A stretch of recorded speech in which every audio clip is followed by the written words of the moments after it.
Hello, in this lesson we are going to discuss about Blade. Blade is the templating engine of Laravel. I'll start by opening the hello.php file located in the views folder. In order to take advantage of Blade, we'll have to rename the hello.php file to hello.blade.php. I'll go to the file menu and we'll save the file as hello.blade.php. It's important to include the Blade word before the PHP extension.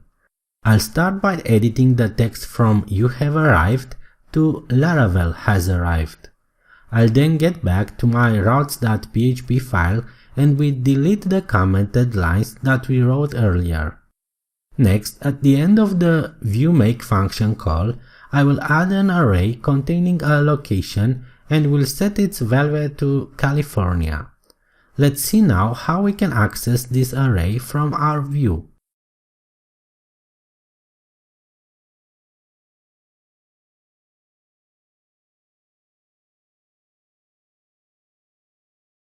Let's switch back to our view, and in order to display the variable in the view, we have to include it in double curly braces.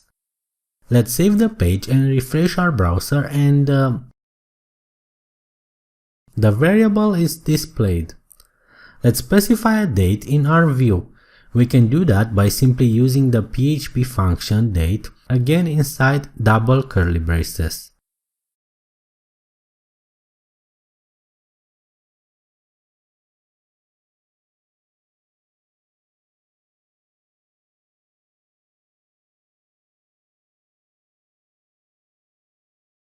The date is now displayed at the end of our text. I'm going to declare a new array called cities, which will contain more cities like Los Angeles, San Francisco, New York, and Miami.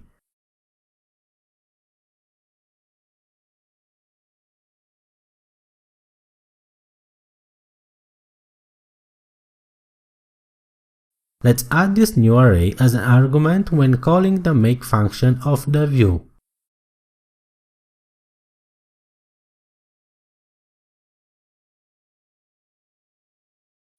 Back in our hello.blade.php file, let's loop through the array's element and display them as a list. Blade offers a convenient way to do this by using for each statement. This works the same as for each in PHP. First, we need to start the line with an @ sign. Then we say for each cities as city.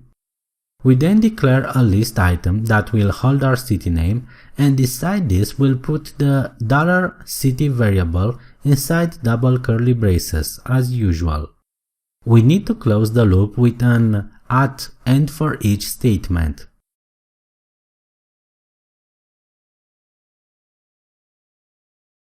Let's refresh the page, and now all our cities are being displayed. But later we decide that we want to display all these cities unless the city is San Francisco. We simply use the unless statement, again with the @ sign before it. And don't forget to close the block of code with, you guessed it, and unless. Currently all cities are being displayed, but let's refresh the page and San Francisco is no longer present in our list. Another statement that we can use is if. That works like the if statement in PHP. Also, we need to close it with and if.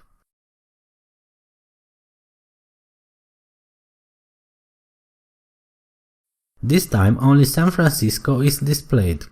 And we end the lesson with else, which also works like in PHP. In this lesson we discussed about Blade, the Laravel's templating engine.